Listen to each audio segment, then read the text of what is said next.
Hello and welcome back to another no budget film review, and this time we're going to be looking at a film called Major Red Flag by director Cinematography.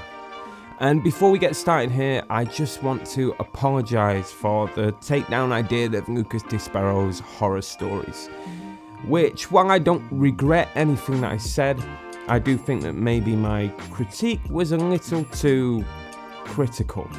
And so I wanted to make these reviews a little more constructive.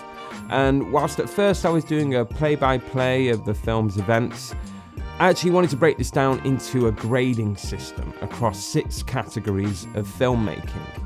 And finally, I wanted to make these reviews a little more conversational, especially with the director themselves. So I put out a post on Facebook asking for filmmakers to send in a video telling me a little about themselves, their film, and anything I should be aware of before watching. Hi, my name is Cinematography. I am a filmmaker. I studied camera and editing, but then I studied acting. I have directed a couple of pieces during my editing and camera work, but now I'm completely on my own. Major Red Flag is about, well, I was very inspired by Taxi Driver. I don't want to say too much, just that there's two protagonists, and protagonist number 1 does this, and protagonist number 2 does this. This is Major Red Flag. Okay, thank you, Christina. And with that, I will watch Major Red Flag.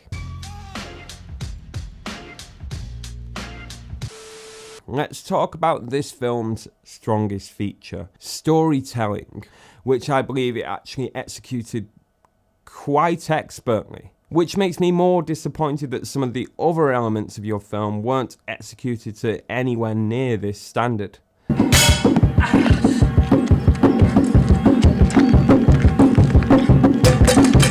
So this story is essentially about a love triangle that goes way out of control. But what Major Red Flag does is actually make this tried and true concept very interesting, very layered. It doesn't rely on exposition to fill in the audience on what's about to happen.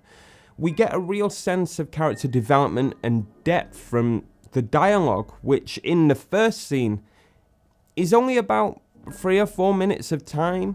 But we really feel like we know the characters, their motivations, and what they're about to do next. So the film starts with our lead character Kurt entering a bathroom that's covered in shit, and before he can relieve himself, a man who's just after his next fix of cocaine knocks on the door and aggravatedly asks him to come in. Warum stresst du denn jetzt so? Kurt, not being the confrontational type, comes out of the bathroom and allows him to enter, where he then sees the girl of his dreams. But what's interesting about this is how the conversation starts between him and the love interest. It's not necessarily a romantic conversation. He's just had his privacy invaded by a complete stranger, and naturally he walks out and shares his concern with the nearest person. It feels quite authentic. Another thing is that this girl doesn't just automatically like Kurt for the sake of plot. In fact, she's outwardly not interested in him. Du interessierst mich. Du mich aber nicht. As the conversation deepens, we can see that Kurt is interested in their relationship. Why is this woman with such an asshole? Weil du nur auf Arschlöcher stehst. Ja, genau. Ich stehe auf Arschlöcher. Und du siehst nicht wie ein Arschloch aus. Ich kann auch ein Arschloch sein, wenn du das willst. And that really becomes the premise of the movie. This girl has openly said she doesn't want to be with Kurt, and so the only way that he can get with her is by being an asshole. Or is it? I think when he actually asks her, do you like assholes, she's not giving a genuine response. It's more sarcastic and defensive. It's easier than explaining all the nuances of her obviously complex and abusive relationship.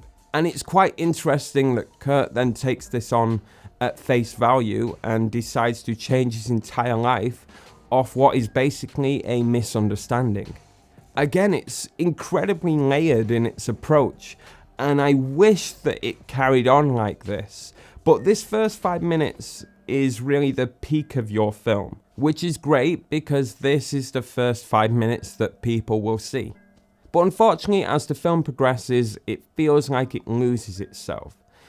It actually feels like we need more time spent with Kurt specifically in his transition from being timid and meek into being an asshole. He just in one moment goes from being a vegan and environmentalist to fucking chickens and littering on the ground. And obviously, even in concept, this is very jarring, but watching it visually feels like there was about 20 minutes that could have been added to this. Also, I'm not 100% sure of this, but it felt like there was an anti-meat or pro-vegan message to this film that, again, I didn't quite understand. I know the chicken fucking scene is controversial, but does it really make a statement, or is it just controversial for controversial's sake?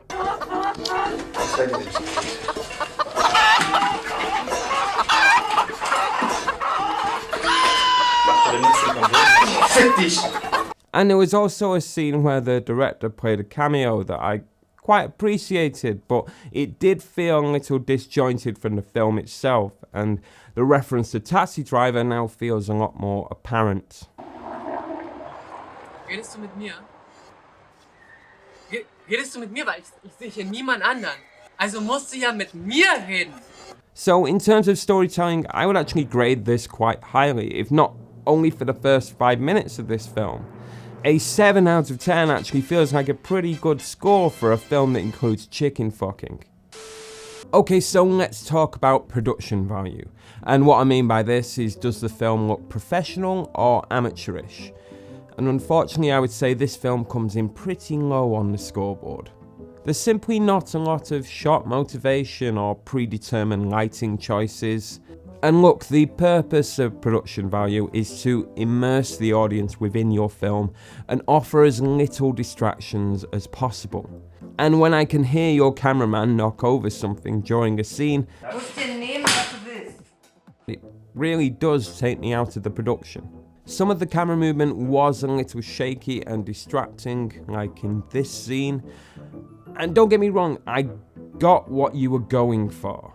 I've seen directors like Lars von Trier or Gaspar Noé do this kind of free-form movement with the camera that kind of gives you an objective experience of what's going on. But in your film, it feels like I can see the cameraman questioning where to focus.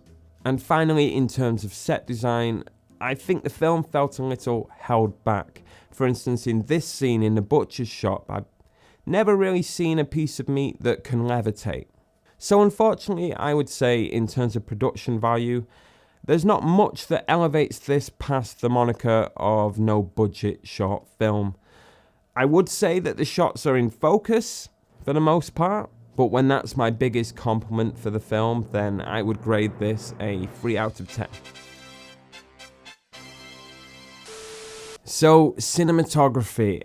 Again, I think this plays into your production value. I don't think there was a lot of thought going into the visual storytelling of this story. It was very much a kind of point and shoot and focus on what the actors are doing. And the majority of your film actually feels a bit like coverage. There's no motivation behind close-ups or wide shots.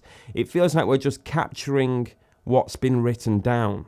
And when my favourite shot from your film is a cutaway from a chase scene, I can only assume that you didn't really think about visual storytelling. And to dive into this a little, the reason I like this shot is because it tells a story within itself. It shows the scope of where we are, it shows how far the characters have travelled, it shows the franticness of the movement with the dust cloud, and look, it's just visually interesting to look at. And don't get me wrong, I don't think this comes down to you not caring about the production. I think maybe your technical knowledge just needs some development. And another way I like to think about cinematography is that if you played this film on mute, could you understand what's going on without hearing any of the dialogue? And if so, then you have clear visual storytelling. One thing I will comment on, having seen other people's short films, and I really didn't think I would have to comment on this, but I can always see what's going on. Nothing is underlit or dark, but I can always see the characters, their expressions, and anything else I need to pick up on to make sense of the story. So in terms of cinematography, I would give this a 4 out of 10. It's below average, but it gets points for me being able to discern what's going on at all times. Okay, so sound and music. The sound is pretty inconsistent. At some points I can tell you are using a clip-on mic, mainly because I can see it in a shot like this. But there's also times where I can tell you are using the inbuilt camera microphone. Das war eine Wohnung, Entschuldigung bitte. Kann ich machen, was ich will? Which, in terms of professional filmmaking, is just a definite no-no. And filmmakers often forget that sound is an integral part of filmmaking. In fact, I would argue it can be more important than the visuals. People can stomach bad visuals if they can hear what's going on. But as soon as someone feels confused by what's going on, and it's not their fault, it's the filmmaker's fault, they can just switch off. Weiche Bonbon, was bist du?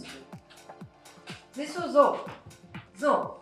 So let's talk about the music, which I actually think worked for the most part of this. I think the intro theme, which is this kind of intense dance or trance anthem, worked for the story and especially the location of the club. And I like how we also hear this song at the end too. It's a small thing, but it lets the audience know that, hey, we're wrapping this up. There were some points that we got this really aggravating, clunky sound that I still can't quite identify, but it just played for minutes on end. The biggest case of this was during the butcher's scene.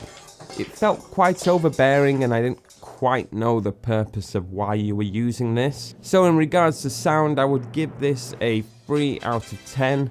It was just a little too inconsistent. Some parts were too loud, some parts were too quiet. Sometimes the dialogue didn't really sit well within the mix. Sometimes the music overpowered the dialogue.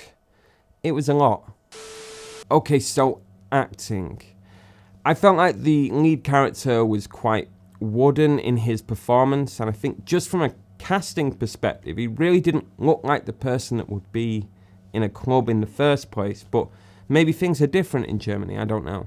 I think Kurt's two friends were actually quite fun, these kind of older raver couple that were a lot more free-spirited than him.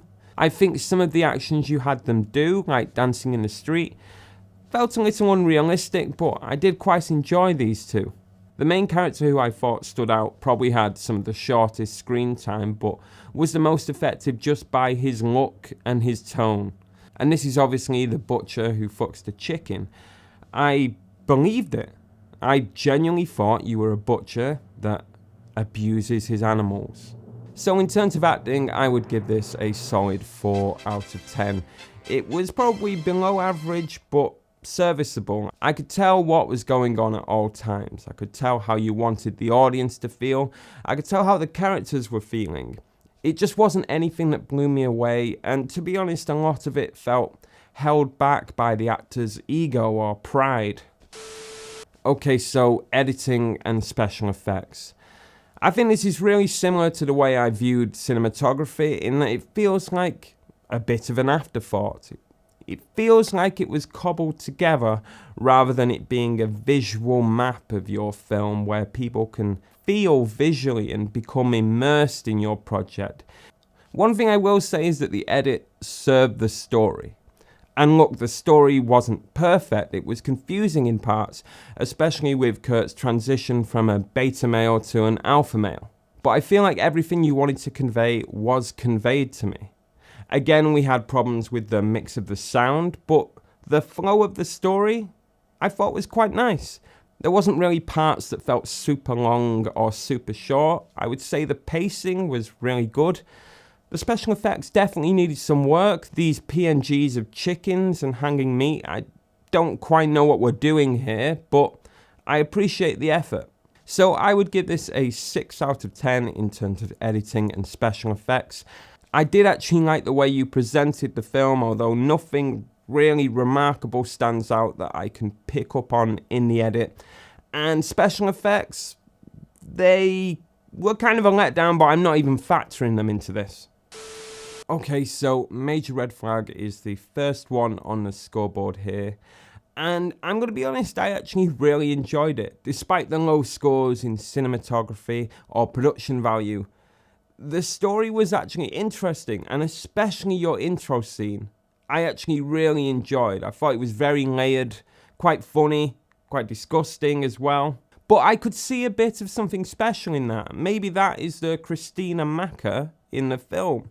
So if you can just elevate those other elements, the cinematography, the production value, the sound, you've already got the story. Sure, it went off on a wild tangent about chicken fucking and maybe a vegan thing that I didn't understand, but it was interesting. And I watched it all the way through without getting bored, so that really says something. So if you want to watch Major Red Flag, it's in the description below. And to the director, I hope this was helpful, and stay creative and stay safe.